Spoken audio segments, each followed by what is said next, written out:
Hello, my name is Tucker Johnson, and I'm your host today as we experience Nimdzi Live, where we talk about the latest and greatest in translation, localization, internationalization, culturalization, and all that fun stuff global companies need to delight their international customers. On this program, we invite guests who like to have fun and have some value to add for our audience of globalization professionals. I am always eager to provide a platform to those with a good story or a good data set. So let us know if there are any topics you'd like covered or any guests that we should reach out to for future episodes. And if you haven't already done so, make sure that you are subscribed to and or following Nimdzi Insights on LinkedIn, Facebook, YouTube, Twitter, now called X, all of those platforms. We have a little bit of different flavors of content that we put out across the platform, so make sure you're following us on all of them to stay up to date on the latest and greatest in localization. So, without further ado, I'm going to get right into our guest today and our topic. Our topic today, surprise, surprise, is artificial intelligence. It's reshaping the language services industry. But for smaller LSPs, evolution doesn't simply mean adopting every new tool. It means making smart choices about where technology creates value, where people remain essential, and how to compete without losing what makes your company distinctive. Today, we'll explore how LSPs can adapt, innovate, and build a sustainable path forward in the age of AI. Our guest today is Sean Hopwood, president and founder of Day Translations. Sean, Yes, thank you. welcome, Sean. Yes, thank you very much. Thanks for having me. Yeah, Sean, you're the president and founder of Day Translations. You're a polyglot, entrepreneur, and lifelong language enthusiast. You founded the company in 2007. You grew it from a single office in Florida into an international language services provider. You're bringing firsthand experience navigating technological change, where building a business around quality, service, and human connection really matter. What did I Yeah. miss in my introduction? Did I get everything? You're a polyglot. How many Oh, languages? that's my favorite. Well, 7 languages.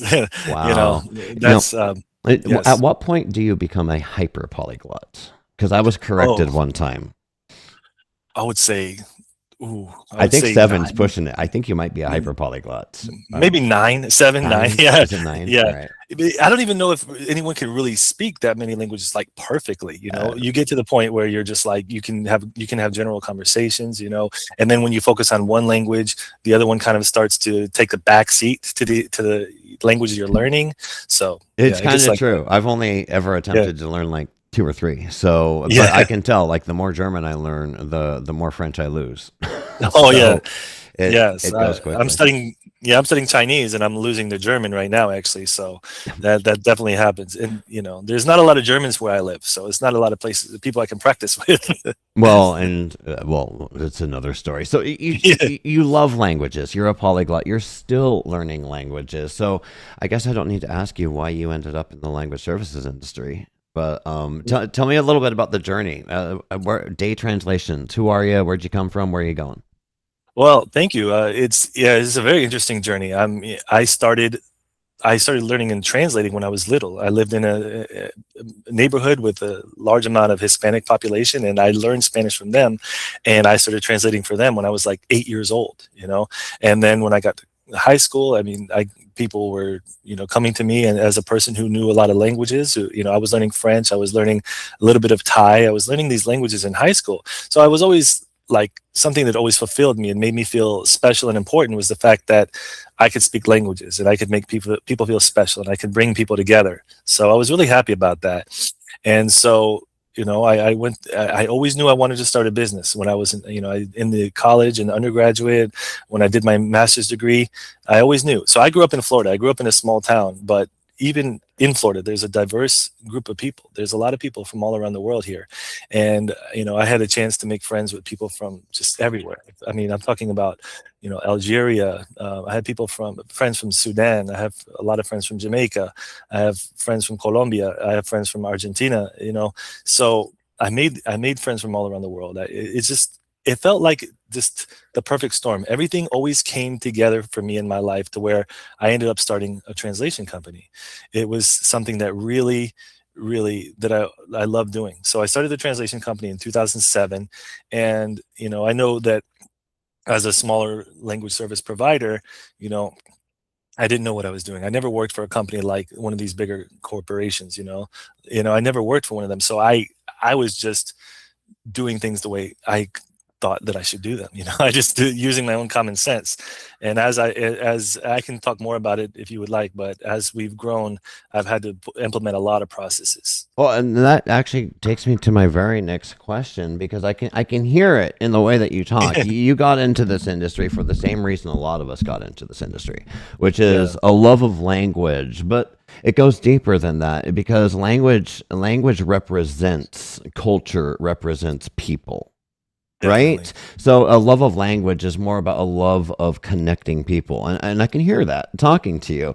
And Definitely. sometimes those warm and fuzzy people don't make the best cold-hearted business people, right? So it's always For sure. interesting when someone starts a business, and now where I kind of want to ask you, moving into this age of technology and AI. Well, we've been moving into it for a long time, but how do you retain that people-centered culture and attitude towards the work that you do in an age that's demanding increasing automation and efficiency? It's very interesting. It's very interesting. It's a challenge to demand this. My whole life, I've been working with languages. I would sit down in the beginning when we started our company. I would sit down and talk to someone back and forth about one page, like this, love letter that she wanted to write, to her boyfriend in a different language. I would sit there and we spent weeks translating this ancient Ottoman language that there was barely anyone left who speak it. And now, I also have to scale the business at the same time while keeping that passion and desire to make these small clients happy, but scaling it. We're translating for large hospitals, we're translating for law firms, we're doing localization projects for video gaming companies and stuff like that. And I find that it has helped us in a lot of ways because we are we're not one of the larger companies, and a lot of these companies are coming to us for the medium-sized projects. They're like, well, this other company, they weren't giving us the attention that we deserve. They weren't giving us the attention that we need. They're making all these mistakes. And I'm like, I'm the CEO. I'm willing to talk to you. I'm willing to talk to you about it. I'm willing and they hear how passionate I am about languages. And we just landed this really big client because of that exact reason. And so but talking about AI, because I know you specifically wanted to talk about that, there are a lot of tools out there, No, and but before you go yeah, into AI, sorry, okay, I'm just yeah, you're talking my language here, right? yeah, Because like it's good to hear that there's still niches out there for traditional work to be done. definitely. You know what I'm saying? Like it's good to know that that's still out there. Yes, it is. It seems booming, actually. I mean, there's because of. I mean, of course, I've listened to some of your other podcasts. Of course, with the CEO of Boost Lingo, he's a great guy. Mm. I know him, and and and and the other ones that have the automation of the dubbing. I watched that podcast as well. And yeah, automation is great, and we do that to a certain extent. But I mean, it definitely exists. I mean, it actually exists more. Some people, I mean, you hear the term, like, people talk about AI slop, and people are getting a little bit tired of it in a way. A lot Mm. of people really want that human touch and that human expression, and someone who's going to actually take the time to talk to them and put thought into the work that they do. And that's something that we do. And we've positioned ourselves as more of like a medium-sized company that can do that. Of course, I want to grow like everyone else does. But I mean, we've positioned ourselves as a company that is able to handle a lot of those medium-sized projects. We can handle large projects too, but I like it, and it makes me happy because one of my goals is not just to, you know, get a lot of clients, but also to make sure all the employees are happy, make sure people feel fulfilled in the work that they do. I mean, I was speaking to one of our someone who was applying. I was interviewing someone the other day, and she was surprised. She said, I told her, you if a client is talking about her house got hit by a storm or hurricane or her dog died or something like that, ask the client about it. Say, oh, I'm so sorry that your dog died. Is there something that, is there something I can do for you? And she was surprised that I actually wanted her to do that. She said, my past job told me to just focus on, getting the client to confirm. And I said, well, I think that will build relationships and they'll confirm later. But yeah, so yeah, a lot of people are surprised about the human approach that we take, but it has worked well. I mean, we've been in business for 20 years. Yeah, It's ma- been can't argue with working. results. And Yeah. relationships, I mean, if you have a business or a business plan that's based upon relationships, I'd say that's kind of AI proof, right? Yes. Because that's definitely one, relationships are definitely one of the things that's going to be automated last, I would say. But regardless, like, there is this pressure for an efficiency gain. I've got a statistic here, and it says in 2026, as reported in the Nimdzi 100 in 2026, it shows that the average revenue per employee among the 100 largest providers was roughly about like 239,000, and in 2024, and then in 2025, it jumped to 415,000. So we're seeing like a 75% increase in productivity. If, I mean, a lot of caveats, right? If you measure Yes. productivity as revenue and treat employees like cogs in the machine, right? Yep. But the data is clear, is that productivity per project manager is going up. And I think it's clear, I don't need to cite statistics to say that the same thing's happening for linguists as well, is the productivity and or potential productivity or expected productivity is going up. How do you handle that in a situation where you still want to maintain what makes your work special or unique or different? Yeah, well, everyone has to be special in this competitive world. I mean, you just said the top 100 LSPs. I mean, and there's probably thousands of them. I mean, it's a Right. So it's a it, little apples and oranges, right? it's a competitive world. In order to keep that uniqueness, you have to do that. You have to have something unique about you. I mean, even now, you can make a I mean, you can make a website with AI, and you can just quickly probably people can just quickly put up a company and have a translation company, or they can have a marketing company, they can do an SEO company. There's a lot of things, but I mean, also you have the search engines, and you have the AI engines like ChatGPT and Grok and these other search engines. They're actually, and specifically Google, they're they're penalizing too much AI because Hmm. it's kind of ruining their model. They're ruining their model. If anyone can just rank on Google or rank on these things, it kind of ruins their model. So they have to protect themselves. So they're actually rewarding people who actually take the time to write content, or show authoritativeness on their website. As you see, I mean, I don't know if I should mention other companies, but I've noticed a lot of companies, they're doing like podcasts like what I'm doing, or they're doing authoritative interviews, they're doing case studies. So like that's what we're doing as well. We're doing more detailed case studies. We're showing our authority. And the fact, I mean, we've been in business for 20 years. You can't replace that as well. So, I mean, the search engines as well as the large language models are actually rewarding more humanness while they're not human themselves, which is very interesting. you know, Yeah, Artificial intelligence rewards humanness in a lot of ways. So for now. when it comes to search engine and stuff like that, Yeah, yeah, for now. for the time being. For the time, they're playing Mhm. nice for the time being. Right. Yes, yeah, So, definitely. but you are using technology, automation, AI for certain processes and not for others. How do you, as an owner, because you kind of get to, as the founder, CEO of a company, you get to set the tech strategy. How Yes. do you guide your team on where to automate and where not? What is the guiding principle there? It's pretty specific.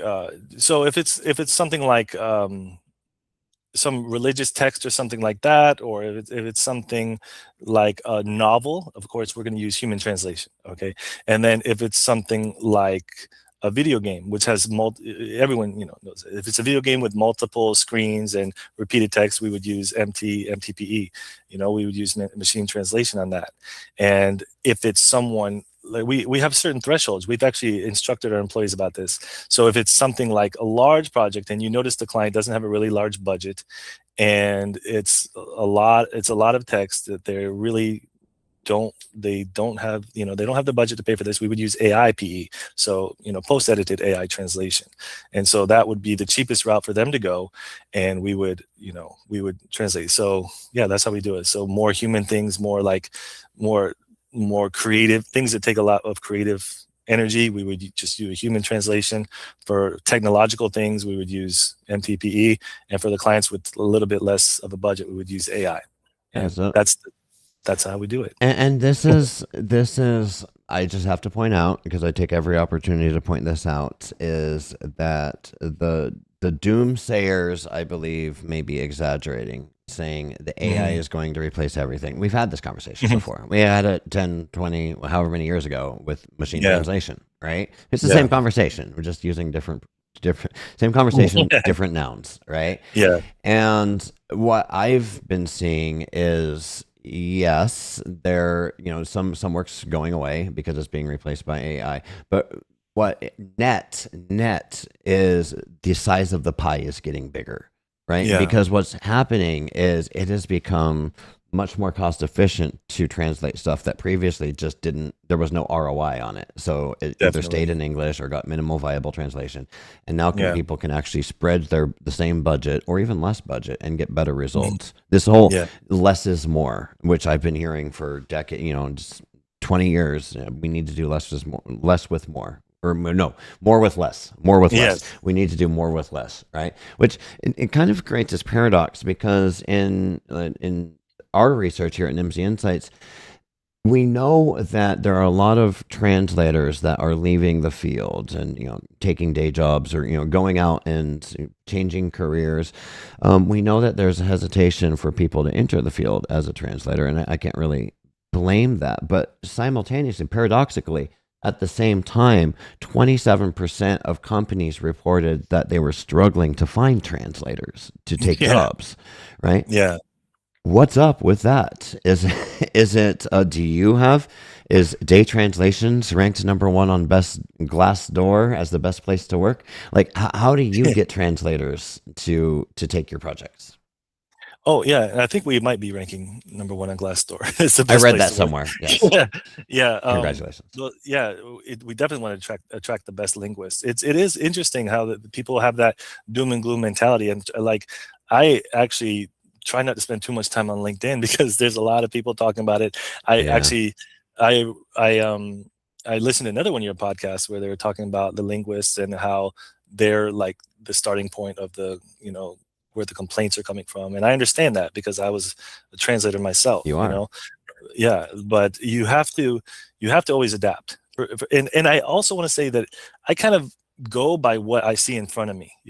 People say that on LinkedIn that AI is making the rates lower and all these different things, but as you said, the pie is bigger. People are globalizing more. People are doing more translation. I mean, if you're going to start, if you're making a video game, you're going to want it's going to be a lot easier to translate. And when you were speaking to that guy from Pakistan earlier, he was saying that people are not even globalizing in Pakistan. They're not even, they're not focusing on China. They're not focusing on Pakistan and localizing all their apps. I mean, that's a huge thing. So I mean, and even on your reports, I believe that the industry is growing. So the pie is going to be so much bigger. There's so much more localizing to be done. Just the way you do it is going to change a little bit. Obviously, you're going to have those people who want to do humans. You're going to have those regulated industries.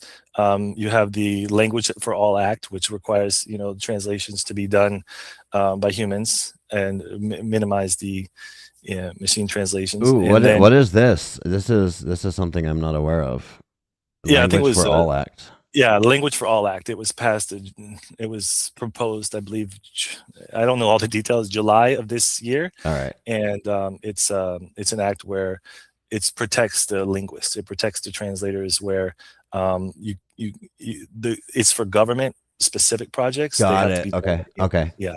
Very cool. Yeah, I think. Yeah, that's cool. So I mean, there's just so many opportunities, and if you are actually a language lover, my belief, if you are an expert in languages, then you're fine. You're fine. You can be the person that you can advise them. You can translate for them. You can actually, localize for them. Like if you're an Arabic translator and you can sit down with a client and you can say, yes, the client says, I have some visitors coming from Algeria.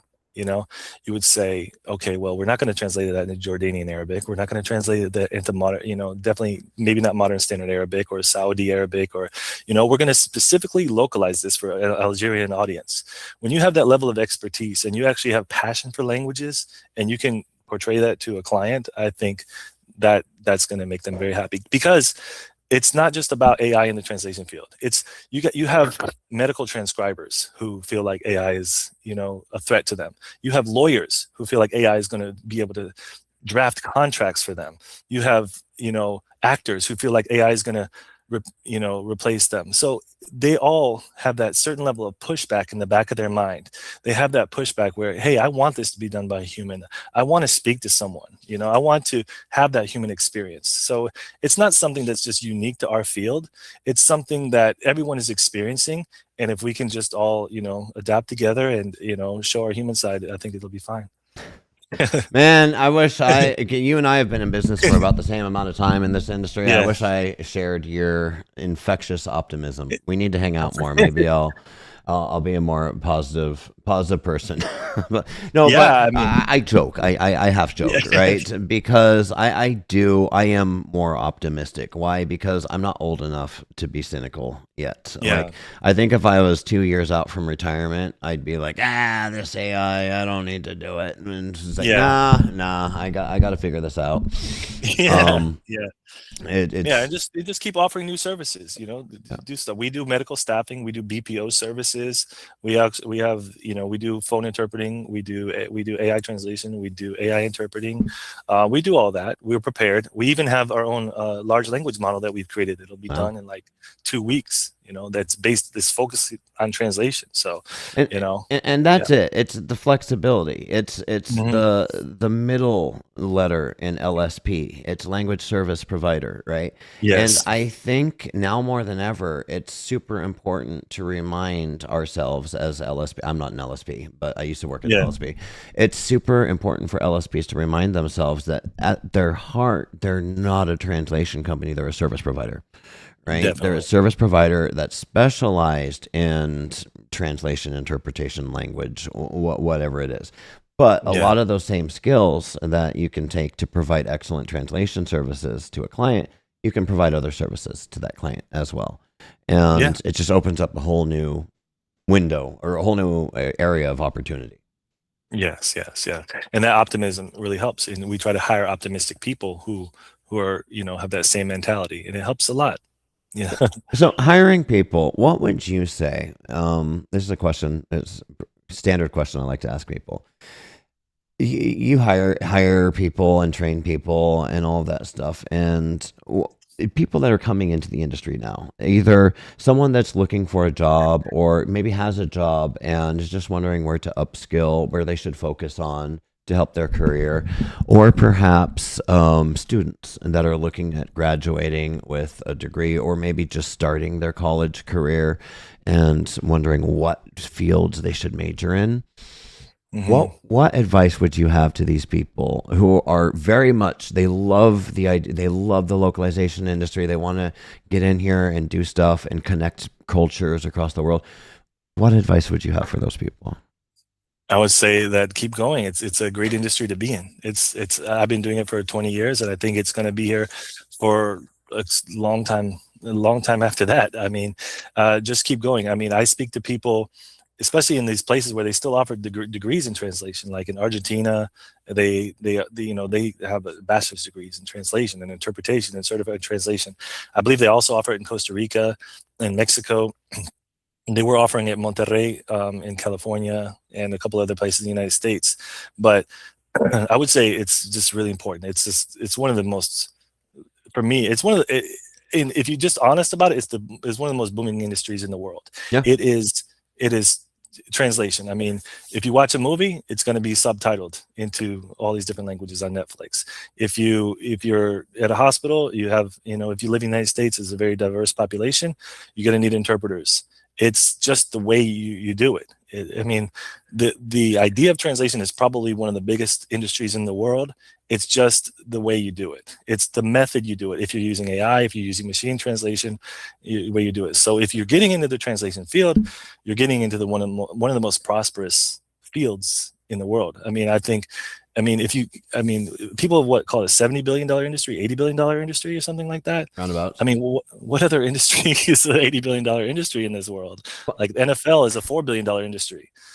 And it's an industry that puts it into perspective, right? Yeah, But it's an industry. I call it sometimes like a shadow industry because like yeah, no one knows it exists. yeah, And frankly, if someone knows about the translation company, something went yeah, wrong. yeah, Right? That's because something went wrong, and it's like, who did this? yes. But everything needs translated out there, and it's one thing. I stole this line, as I will steal many more from my business partner Renato. Is he says this is an industry of expansion, and in the good times we translate contracts, and in the bad times we translate lawsuits. So I Okay. mean, even during a recession, people are going to need those bankruptcy papers translated. I Yeah, kind of joke, but it's yeah, true. This is an industry that's recession proof to a large extent. definitely. And that was an amazing answer. I love how you put that. A follow up question: if you're counseling someone on who does want to get into the industry and you're encouraging them to, where should they focus their time? Where should they study? Should people, and let me rephrase this question. Should people learn languages still? Oh, definitely, I mean, I definitely. know I the mean, answer. You're learning Chinese you know right what I'm gonna now. say. Yeah. You're talking to. um, But it sets um, up a good soundbite. Go. yes, they should. People should definitely learn languages still. I mean, I specifically speak 7 languages. I'm gonna learn Japanese later this year or started next year. I even have my book right here, Japanese. Genki. Wow. So I like yeah, how you schedule in learning a new language as I would schedule in like going to taking my cat to the vet. Right? You're yeah. like, yeah, later this year. Definitely. I mean, it just makes me happy. It's languages, words to me are almost like food. Like Mm, I sometimes I'd rather go hungry than go without words. I'm kind of crazy like that. I love languages so much. Um, but it's something that if you want to learn languages, you should. I mean, Duolingo has been out for a long time, and people are still finding ways to learn languages in different ways. And when I took Chinese, I actually went to an actual school. That's the best way to learn, and I think it's good. So it's just that people get obsessed with all these other ways. I mean, you have people saying that, for example, movie theaters, people are going to stop watching movies as much. There's people who still want to watch movies. People still want to connect. Malls, a lot of malls are closing down, but there's the malls have evolved. There's more outdoor malls. There's more, people doing, people want that third space. They want somewhere to go to. People don't want to just sit there behind their computer all the time. It's not good. And then so you do see, like with television, you've seen a lot of streaming. You've seen a lot of people watch streaming, but the actual things that are making the most money are the live events, like going to sporting events, watching sporting events, because people still need that human connection. People still, want to find places to go. They'll go to a bar, they'll go to a restaurant, they'll go out. So the whole point I'm trying to make is people still want that human connection, and we have to. I mean, there's no option as a human to not be human. You don't really yeah. have that option. So I mean, people are gonna still connect. People are gonna still try to find that way to connect. People are gonna go take classes. People are gonna want that interpreter in front of their face. They're gonna want that. I have clients that we have about 10 offices, and we have clients still walk into our offices talking about translations. So this is the approach we've taken, and it works. Yeah. So the answer is yes. People should learn languages, and people. And regarding translation, if you're in an area where they have a translation degree, you should take it, because selfishly for me, I want those people to work for me. Sure. I want people with that experience. I just don't want people looking at it as like a gig job or some kind of side job. I want people looking at it as a career, because it makes my job easier. Yeah. Because if I can have someone who's going to stay with me for 10 or 20 years, those people can kind of grow within my company to be higher level up people. That, so selfishly, because I plan on doing it for a long time. Yeah. Yeah, yeah, Yeah, yeah, yeah. No, totally fair enough. You talk about you nailed something, and I alluded to it earlier. I said people yeah, that come into this industry typically A lot. This culture, this industry has a very unique culture. If you look at the localization industry as a whole, however you want to define that, why? Because a lot of the companies, the CEOs in this industry are translators. They were a translator, and 20 years later, now they have a company, Yeah. and they've carried that culture of caring about people and bridging gaps between cultures and all of that. They've carried that culture, and it really permeates throughout the entire industry, and that's one thing I love about it. And that's why, like, COVID was hard for us, because we couldn't meet, we couldn't go to conferences. There's all Yeah. sorts of conferences: the American Translators Association, Loc World, of course, associated with Nimdzi now. Yeah. Taos does conferences, Global Toolbox, Slater. I'm missing some, Gala. There's so many conferences in this industry that give us industry professionals, whether we're translators or the evil project managers, they give us an opportunity to meet and break bread and talk to each other and share ideas. And to me, that's just huge. And this podcast, you're asking me about the podcast earlier before we went live, and this was because of COVID, Yeah. because we couldn't go to conferences anymore. And I thought, I saw a need, and I was like, well, maybe we can try to do like a virtual community online. And it's cool. Like, you can get that too with an online. See, we got people in chat. Speaking of Oh, wow. community, I'm going to stop talking here and find my button to bring that chat up. Yay. Amr says, speaking 7 languages, awesome. Always remember the famous quote, the more languages you know, the more of a person you are. Awesome. Yeah. Thank you, Amr. And hello, Maria. And poignant, but all right, other people who I don't know. Yeah. Yeah. All right, cool. Yeah, if you're watching, you have any questions or comments, just drop them in chat.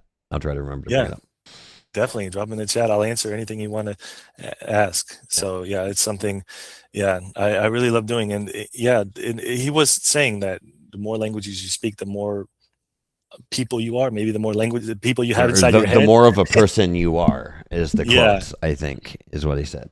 Which I, is I would say the more kind of like personalities you have in your head. fair enough. Yeah, because languages, the way that languages are constructed affect the way that you think, and you might Yes. not think the same in German as you do in English, right? Definitely. Exactly. It's very interesting. It's the way you speak is completely different in different languages, so it's good. Yeah, it's good to learn all these languages. And you were talking about conferences. I just went to, me and my company, we went to the SOCOM conference. I live in Tampa, Florida, and this is the head of all of the communications for the military in the United States. Okay. And the language industry is booming when it comes to the military. I mean, the amount of government contracts that are out there for the language industry is more than ever. And like I said before, the contracts have to be done. It has to be done by human, according to the Languages for All Act. I might not be 100% sure about all the details of that act, but people can look it up. Yeah, no, you mentioned it. I heard about it. I'm embarrassed. I've probably written about it somewhere on multilingual, which so I will go check that out and reach out. Do you know Bill Rivers? I think I don't want to name drop, but Bill is a lobbyist for the language services industry. He does a lot of work. So sounds to me like I need to have Bill back on the podcast to explain this all to me. Oh, for sure. Yeah, definitely. Yeah. But I mean, when I went to that conference, I think there was like 20,000, it could have been like 20,000 people at that conference.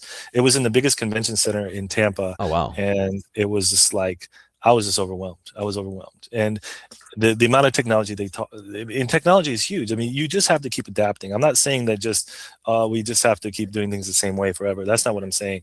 And I try to adapt as much as I can. But when I went there, the main focus for that conference was drones.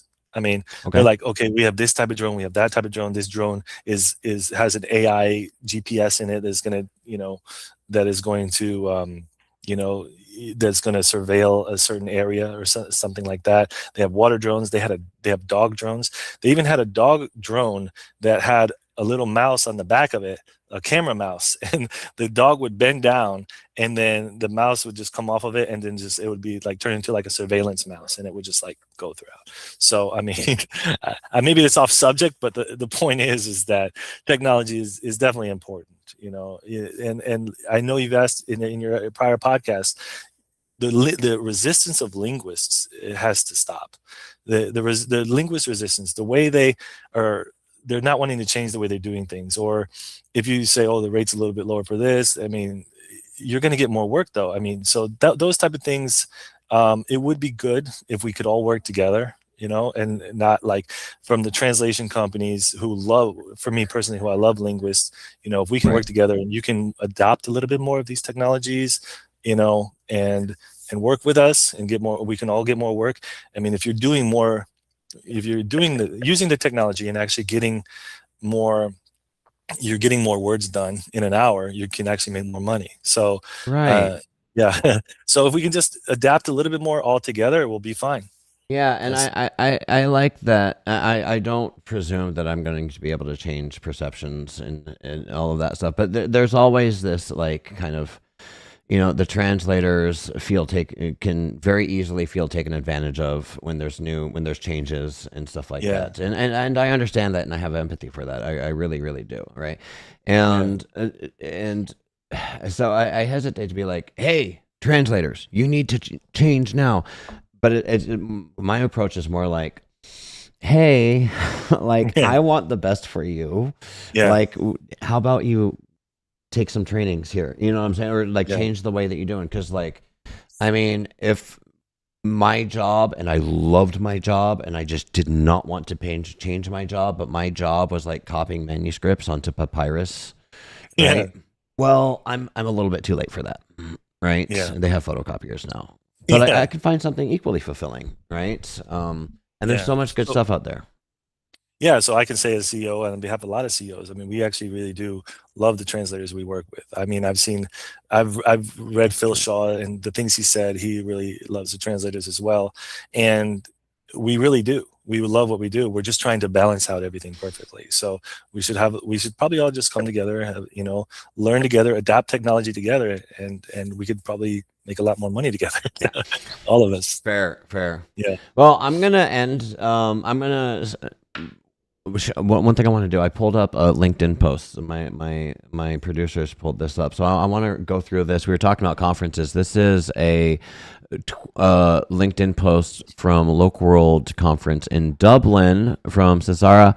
It says, looking back at the inspiring sessions in Local World 55 Dublin, there are so many valuable takeaways to reflect on. In a world that is evolving rapidly with AI, every aspect of business is changing and needs to be rethought, sometimes more than once within the same year. As humans, we need to adapt our strategies, stay flexible, and remain open to embracing new technologies and the changing needs of the global audience. The idea that content is easy to manage simply because it is faster to create is a myth. AI can be incredibly convincing, but it can also hallucinate with remarkable confidence. That is why humans still play a central role, guiding AI, ensuring it is used responsibly, ethically, and with sound judgment.